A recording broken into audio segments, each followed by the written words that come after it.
친구 3명은 불가능하고 2명은 많고 친구는 1명이면 족하다라는 말이 있습니다. 왜 이런 말이 나왔는가 하면 사람은 많이 모이면 하향평준화를 요구하거든요. 그 나쁜 것을 더 쉽게 빨리 영향을 받는다, 그런 뜻입니다.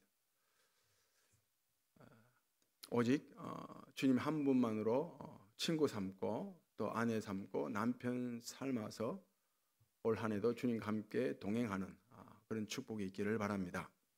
오직 주님 한 분만으로 안심하고 만족하고 행복해하는 그런 복된 한 해 되시기를 바랍니다. 하나님은 우리 이 모습 이대로 우리를 사랑하십니다. 우리를 이 모습 이대로 사랑하시는데 이 모습 이대로 그냥 내버려 두지도 않습니다. 하나님은 우리의 이 모습 이대로 부르시는데 부르신 그대로 또 보내지도 않습니다. 하나님은 어떤 사람도 사랑하시고 어떤 사람도 사용하십니다. 충분히 하나님 그렇게 하십니다. 요한복음 3장에는 니고데모가 나오고 4장에는 사마리아 여인이 나옵니다. 이 니고데모와 이 사마리아 여인은 여러 면에서 대비가 됩니다. 이 유대인 관점에서 보면 니고데모는 많이 배운 사람이지만 사마리아 여인은 배우지 못한 여자입니다. 그 당시에 여자가 교육받을 리가 없죠. 그리고 니고데모는 권력을 진 자입니다. 사내들인 공회원입니다.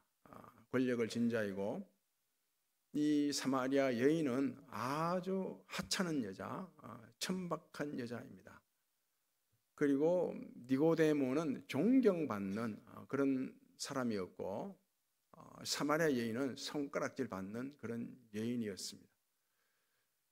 이 니고데모는 밤에 예수님을 찾아가게 되고 이 사마리아 여인의 경우는 낮에 예수님이 찾아가십니다. 이 세상에는 니고데모가 아니면 사마리아 여인입니다. 이 니고데모는 세상 기준 관점에서 보면 가장 쓸모 있는 사람입니다. 가장 성공한 사람이죠. 그리고 사마리아 여인은 가장 쓸모없는 여인입니다. 실패한 인생입니다. 그래서 세상 모든 사람들은 딱 세 부류입니다. 니고데모가 되든지 가장 쓸모 있는 사람이 되든지 아니면 가장 쓸모없는 여인, 사마리아 여인이 되든지 아니면 니고데모와 사마리아 여인을 적절하게 섞어 놓은 사람, 이 세 부류의 사람이 있을 뿐이죠. 이 유대인과 사마리아 사람들은 사이가 굉장히 안 좋았습니다. 앙숙이었죠. 원수지간이었습니다.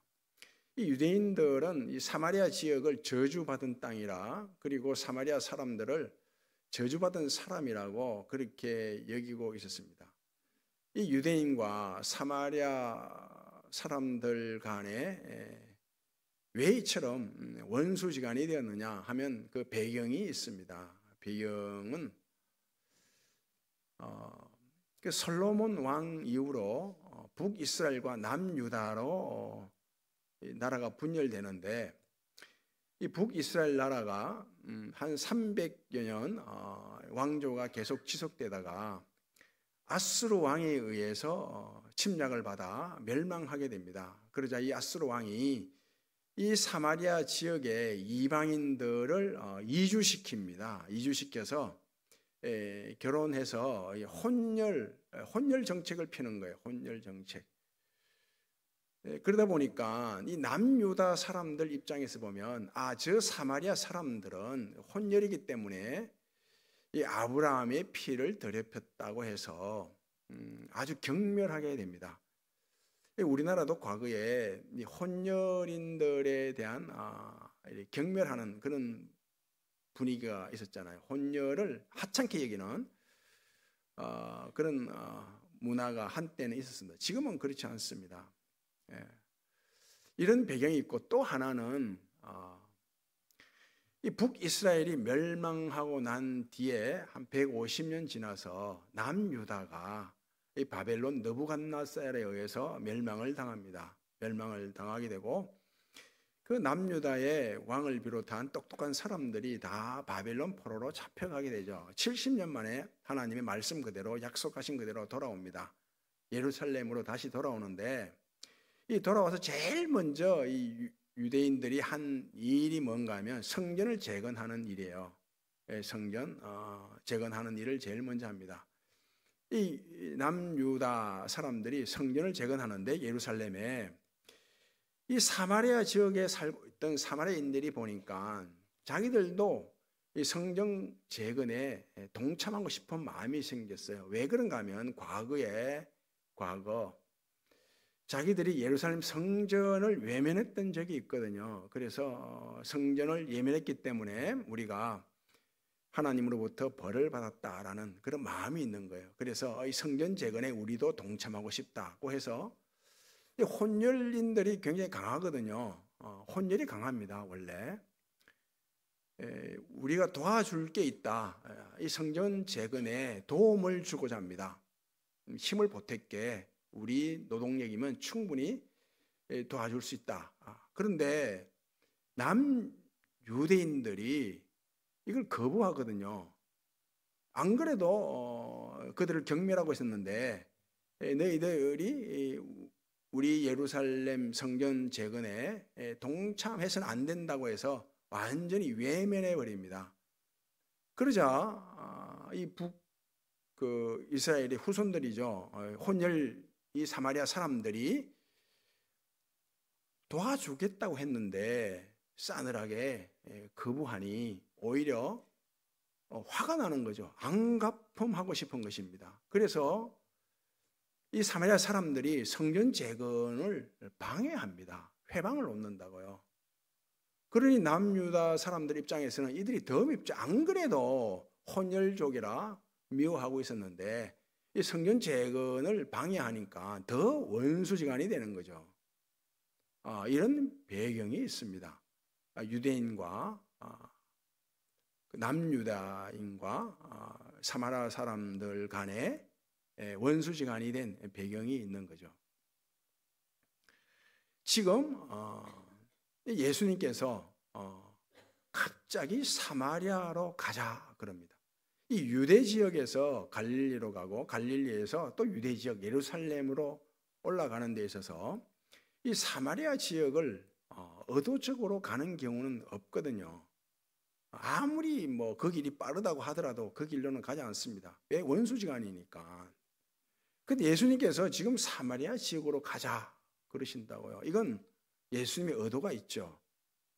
예수님께서 가진 목적이 있는 것입니다. 이유 없이 어떤 목적 없이 사마리아 지역으로 가자 이럴 수는 없거든요. 이처럼 예수님의 의도, 예수님의 목적이 바로 구원입니다. 우리를 향한 예수님의 의도, 목적이 무엇입니까? 하나님의 사랑으로 우리가 행복해지는 것입니다. 하나님의 사랑을 받아 우리가 행복하게 살게 되면 그것이 바로 하나님을 영화롭게 하는 것이고 하나님을 기쁘시게 하는 것이죠. 이런 의도와 목적을 가지고 계시고 예수님은 이런 의도와 목적을 가지고 우리를 찾아오시죠. 예수님께서 사마리아 수가 지역에 야곱의 운물가에 먼저 당도했습니다. 그리고 나서 바로 이어서 하신 일이 어떤 일인가 하면 제자들로 하여금 양식을 구해오라. 마을로 가서 양식을 구해오라. 양식 구하는데 12제자가 다 갈 필요가 없잖아요. 한두 명만 보내는데 되면 되는데 예수님께서 지금 모든 제자들을 다 보내버려요. 양식 얻으러. 이것도 충분히 의도가 있죠. 예수님이 뜻한 바가 있는 것입니다. 모든 제자들이 다 마을로 갔어요. 지금 운물가에 예수님 혼자 있습니다. 그때 사마리아 여인이 물동이를 머리에 이고 물을 기르러 온 거예요. 우물가에. 예수님께서 이 여인을 향해서 제일 먼저 하신 말씀이 어떤 말씀입니까? 물 좀 달라. 물 좀 달라. 그러자 이 사마리아 여인이 당신이에요. 예수님 향해서 당신은 어찌하여 내게 물을 달라고 합니까? 이 유대인과 사마리아 사람들이 서로 상종하는 것을 알고 있지 않습니까? 그런데 어찌하여 내게 물 좀 달라고 말을 거냐 이것입니다. 그래서 예수님께서 네가 하나님의 선물이 어떠한지를 알고 네가 내가 누군지를 알았더라면 내게 물을 달라 했을 것이고 나는 생수를 주었을 것이라 이렇게 말한다고요. 영원히 목마르지 않는 생수를 너에게 주었을 것이라 이렇게 말씀합니다. 지금 예수님과 사마리아 여인이 우물가에서 첫 만나는 장면이에요. 만나는 모습이죠. 이 성경을 보면 우물가에서 만남은 언제나 결혼으로 이어집니다. 혼인잔치로 이어져요. 우물가에서 만남은. 그래서 이 우물가가 지금 맞선 보는 장소예요. 창세기 24장 말씀을 보게 되면 아브라함이 늙어 나이가 많아서 하나님께서 범사에 복을 주셨다고 하는데 그 복이 어떤 복인가 하면 바로 이런 복이에요. 아브라함이 나이가 많았는데 그 아들 이삭의 그 아내 며느리를 구해야 되는데 며느리 구할 데가 없습니다. 그래서 종으로 하여금 저 메타포니아 지역 나홀성으로 가서 이삭의 아내 며느리를 좀 구해와라 그런다고요. 이 종이 이 메소포타미아 나홀성에 갑니다. 먼 길이에요. 가서 제일 먼저 도착한 곳이 어딘가 하면 우물가입니다. 우물가에 도착해서 이 종이 먼저 기도를 한다고요. 어떤 기도를 하는가 하면 하나님 나의 주인 아브라함에게 은혜를 베풀어 주옵소서. 지금 그 아들 이삭의 아내를 구하는데 이 일이 순조롭게 진행되기를 원합니다. 그 기도하면서 이 우물가로 물을 기르러 여인이 올 것인데 이 여인에게 물 좀 달라 그런 부탁을 내가 하게 되면 이 여인이 기꺼이 내게 물을 주고 내가 부탁하지 않은 가축에게도 물을 주면 이 여인이 바로 내 주인 아브라함의 며느리 그의 아들 이삭의 아내가 될 것입니다. 이 일이 순조롭게 일어나도록 해달라고 기도하죠. 기도 마칠 점에 한 여인이 옵니다. 와서 물 좀 달라고 하니까 이 여인이 기꺼이 물을 줄 뿐만 아니라 가축에게도 물을 주는 거예요. 이 여인이 바로 이삭의 아내 리브가입니다. 우물가에서 만남이 결혼으로 이어진 거예요. 그럼 창세기 29장 말씀을 보게 되면 이 야곱이 형을 속이고 아버지를 속여서 장자권 축복권을 손에 쥐게 되죠. 여기에 분노한 형 에서가 야곱을 죽이려고 합니다. 야곱이 멀리 도망을 갔어요. 얼마나 멀리 갔는지 모릅니다. 심신이 지쳤어요. 동방사람의 땅에 도착했다고요. 동방사람 땅에 도착했는데 어디로 가는가 하면 우물가로 갑니다. 우물가로 갔는데 그 물을 마시려고 하는데 그 우물에 돌 뚜껑이 굳게 닫혀 있는 거예요. 도저히 열 수가 없어요. 이건 왜 우물에 돌 뚜껑을 덮어두는가 하면 이 우물 주인이 있다는 것입니다. 아무나 물을 도둑질하지 못하도록. 그 눈을 들어 한 여인이 오는 거죠. 이 우물가요. 한눈에 반해버립니다. 그래서 이 여인에게 물을 주기 위해서 이게 우물 뚜껑 돌을 못 드는데 어디에서 힘이 났는지 이 뚜껑을 열어버립니다. 그래서 물을 마시게 되죠. 이 여인이 누군가 하면 바로 라헬이죠. 라헬. 이 야곱과 라헬이 14년 후에 우여곡절 끝에 마침 결혼을 하게 돼요. 출애굽기 2장 말씀을 봐도 똑같은 말씀이 나와요. 모세가 왕궁에서 애굽 왕궁에서 40년 동안 자랐습니다. 자라다가 그 신앙 교육을 받았죠. 그래서 지금 히브리 우리 동족이 애굽의 통치를 받고 있는데 이 애굽의 통치로부터 해방시켜야겠다라는 그런 강력한 열망이 솟아났어요. 그래서 어느 날 시찰을 나가했는데 자기 동족 히브리 민족이 애굽 군인들로부터 학대를 받고 있는 거예요. 그래서 이 어분이 일어나서 모세가 이 자기 동족을 괴롭히는 이 애굽 군인을 죽여버립니다. 몰래. 그래서 몰래 죽였다고 생각했죠. 모세는 다음 날 또 시찰을 나갔는데 정세를 살피기 위해서 시찰을 나갔는데 이제는 동족들끼리 서로 싸우는 거예요. 그래서 모세가 개입합니다. 왜 싸우냐 참견하게 되죠. 그러자 이 같은 동족 중에 한 군인이 네가 우리의 재판관이냐? 언제 네가 우리의 통치자로 우리가 세웠느냐? 하면서 어제는 애굽 군인을 죽이더니 오늘은 우리를 죽이려고 하느냐? 탄론한 거죠. 안 거예요. 그래서 이 사실이 애굽 왕 귀에 들어가게 되고 애굽 왕이 바로가 모세를 죽이려고 합니다. 모세가 급히 도망을 쳤어요. 어디로? 미디안 땅으로 도망을 간 거죠. 미디안 땅으로 도망을 갔고 거기서 옴물가입니다. 옴물가에 앉은 거예요. 그때 미디안 제사장 딸들이 가축을 몰고 옵니다. 물을 마시기 위해서. 그런데 나쁜 양치기들이 있은 거예요. 그 나쁜 양치기들이 이 미디안 제사장 딸들을 희롱하죠. 희롱합니다. 괴롭히죠. 이때 모세가 나서서 이 나쁜 양치기들을 다 처리해 버리잖아요. 이후에 이 제사장 딸들이 집에 가서 아버지께 다 있었던 일들을 얘기하죠. 그러자 아버지가 그 남자를 데려와서 데려와죠. 그래서 음식을 먹고 결혼을 하게 되죠. 모세가 그 십보라 아내를 만나서 결혼하게 된 것입니다. 이 잠언서 말씀을 봐도 똑같은 말씀이 나와요. 우물가에서 만난 여인과 결혼해서 그 여인과 행복하게 살아라 이렇게 말씀하는 구절이 있습니다. 과거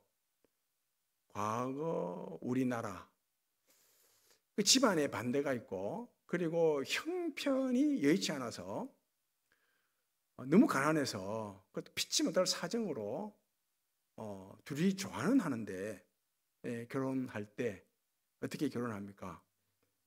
이 그릇에 물 떠다 놓고 이게 우물되는 거예요. 우물이죠. 정화수 떠다 놓고 기도한다고. 결혼한다고요. 기도하면서 죽음이 갈라놓기 전까지 낭자를 사랑하겠소. 죽음이 갈라놓더라도 스방님만을 사랑하겠소. 기도하는 마음으로 맹세하고 결혼을 하죠. 이건 다른 나라도 마찬가지입니다. 그래서 우물가에서 만난 여인과 결혼하는 이 구약의 내용들은 다 공통점이 있어요. 어떤 공통점이 있는가요? 먼저 남자가 먼 여행을 하게 되고 심신이 지쳐서 우물가에 딱 앉게 되고 여인이 우물가로 오는 거예요. 그리고 먼저는 대화를 나눕니다. 물에 대해서 대화를 나눠요. 그리고 난 다음에 서로 신분을 밝히게 됩니다. 신분을 밝히게 되고 그 여인이 이 남자를 자기 집으로 데려가요. 데려가서 며칠 유하면서 음식을 해먹이고 마침 결혼합니다.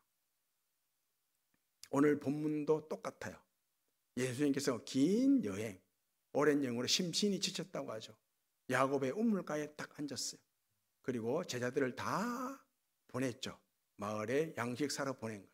지금 예수님 홀로 있는 거예요. 혼자. 여인이 왔어요. 여인에게 물 좀 달라. 그리고 그래서 여인이 어찌하여 당신이 내게 물을 달라고 하느냐. 그 예수님께서 하나님의 선물과 내가 누군지를 네가 알았더라면 내게 물을 구하였으라. 물에 대해서 대화를 나누죠. 그리고 신분을 계속 뒤에 나오는 본문을 보면 신분을 밝히잖아요. 예수님이 누군지를 밝히고 내가 목마르지 않는 영원히 목마르지 않는 생수를 줄 것이라. 그리고 여인도 신분을 밝히게 돼요.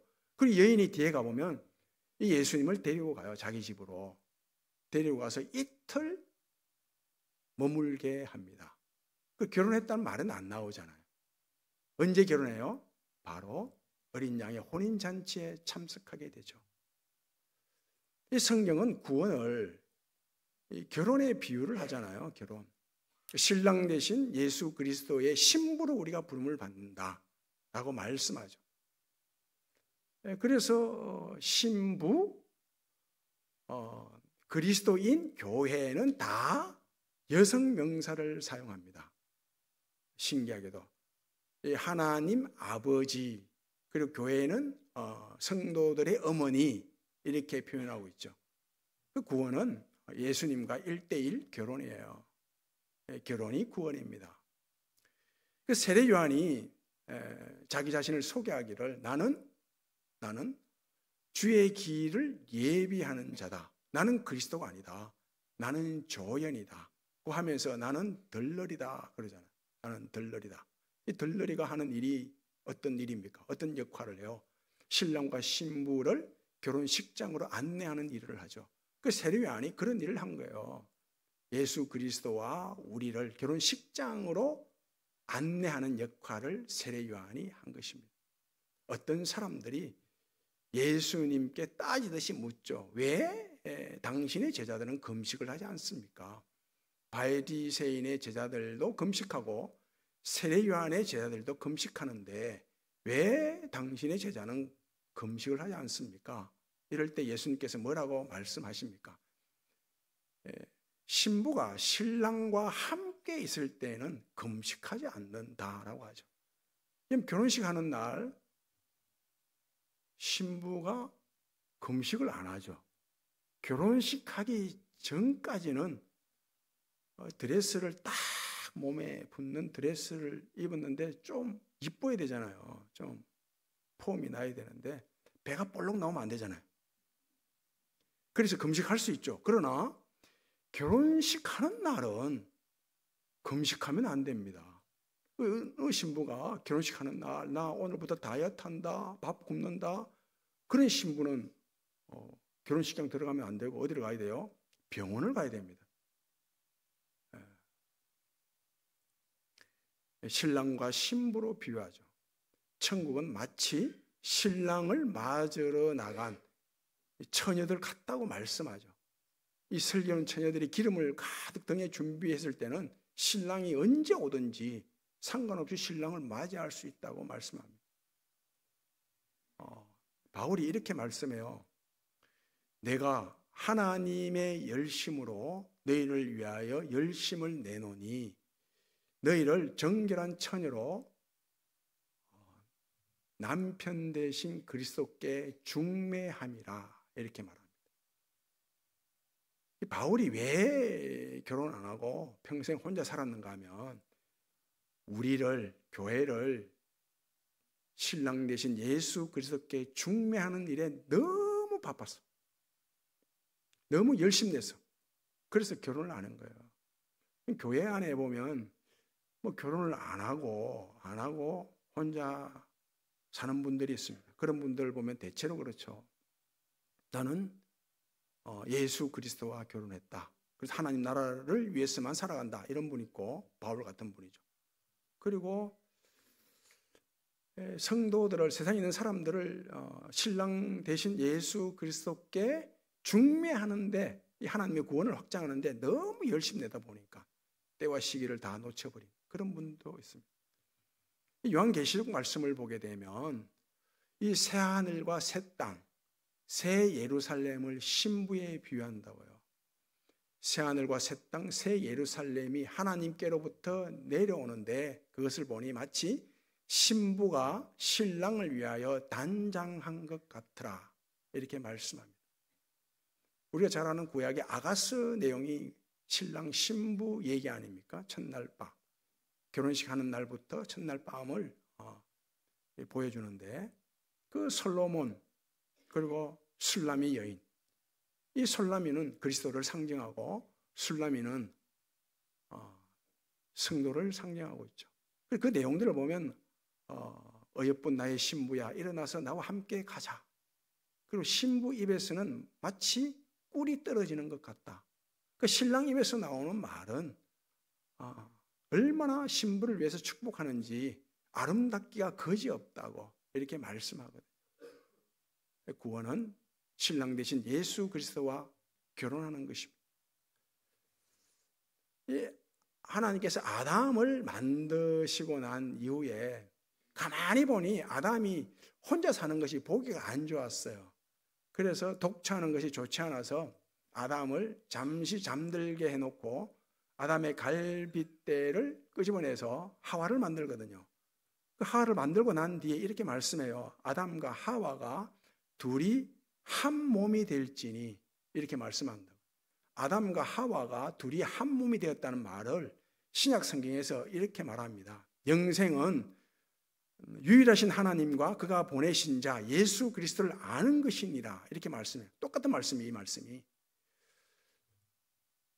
아담과 하와가 둘이 결혼을 하고 나니까 그전에는 몰랐는데 서로에 대해서 너무 잘 아는 거예요.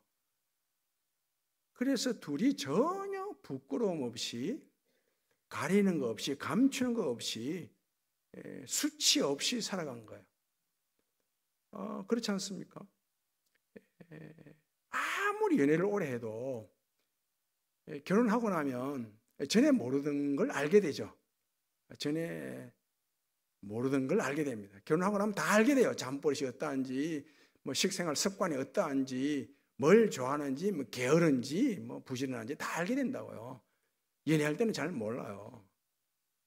그래서 결혼하고 나니까 딱 알게 되는데 제일 어떤 마음이 많이 드냐 알게 될 때 이상하다, 희한하다.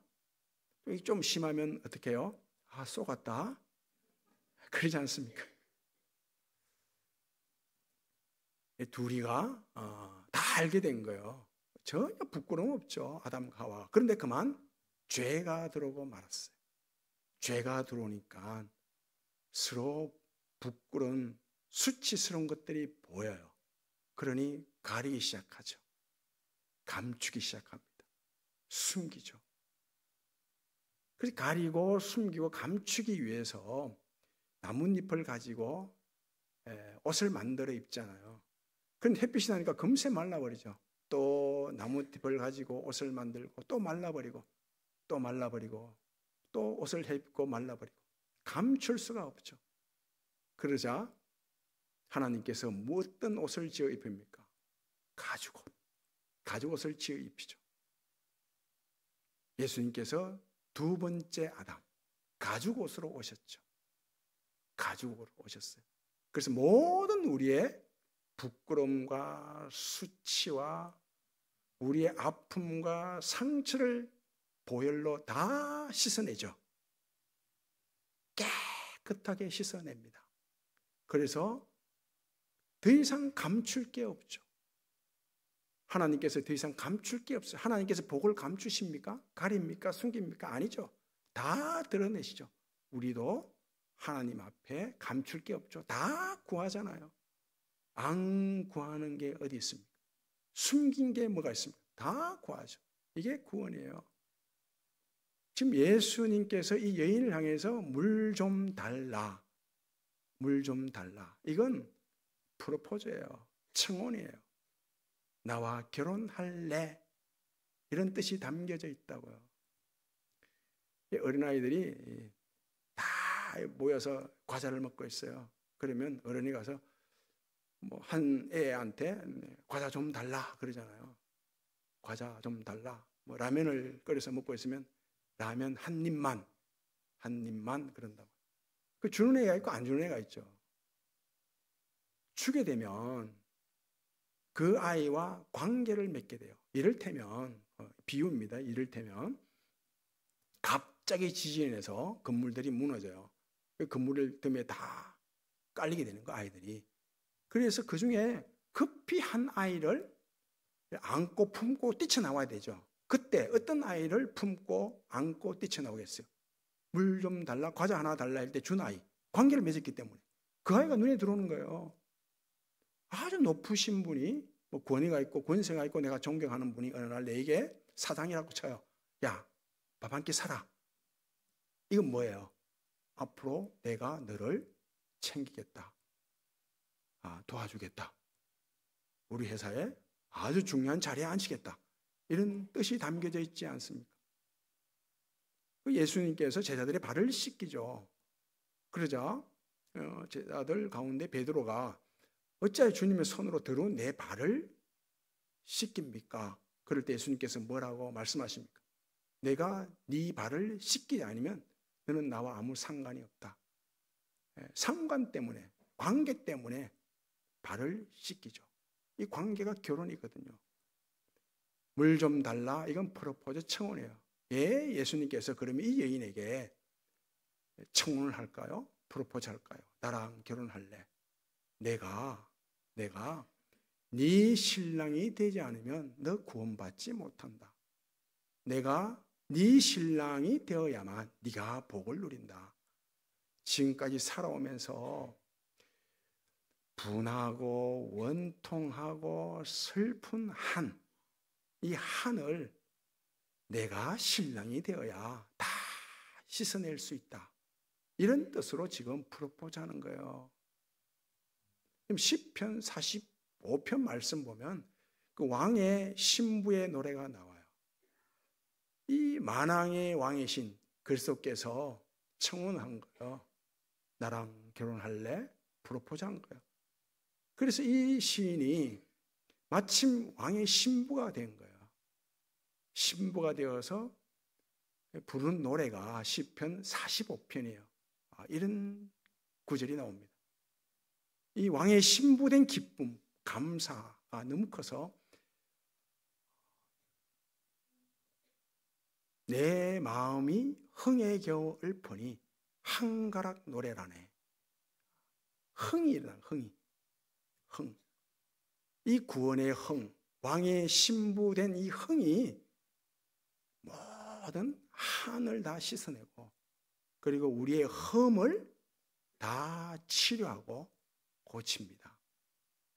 이 왕의 신부가 된 이 흥으로 올 한 해도 주님과 아름답게 동행하는 그런 은혜가 있기를 바랍니다. 아버지 하나님, 왕의 신부된 이 흥이 우리의 모든 아픔과 우리의 약함과 우리의 가난과 우리의 문제를 해결합니다. 이 구원의 흥을 가지고 주님과 아름답게 동행하는 복된 한 해 되게 해 주옵소서. 예수님 이름으로 기도하옵나이다.